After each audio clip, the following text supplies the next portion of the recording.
محمد عمر صاحب نے ایک سوال پوچھا، لکھتے ہیں کیا فرماتے ہیں مفتیان کرام اس مسئلہ کے بارے میں کہ داڑھی کو کلر کرنے والا شخص اگر نماز جنازہ پڑھائے تو کیا نماز جنازہ ادا ہو جائے گی؟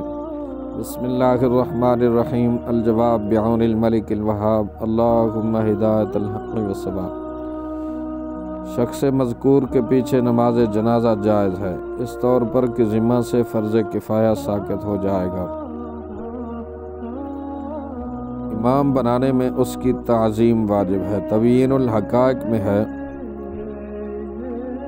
کہ امام بنانے میں تعظیم ہے، اور جس کو بھی امام بنایا جائے تو اس کی تعظیم بندے پر ضروری ہے۔ فتاوی رضویہ میں ہے نماز جنازہ میں فاسق کو امام کرنا یہ معیوب ہے کہ یہ نماز بغرض دعا و شفاعت ہے، اور فاسق کو شفاعت کے لیے مقدم کرنا حماقت ہے۔ تاہم اگر پڑھائے گا تو جواز نماز اور سقوط فرض میں کوئی کلام نہیں ہوگا۔ فتاوی رضویہ جلد 6 صفحہ نمبر 390۔ اللہ اعلم عز و جل و رسولہ عالم صلی اللہ علیہ وسلم۔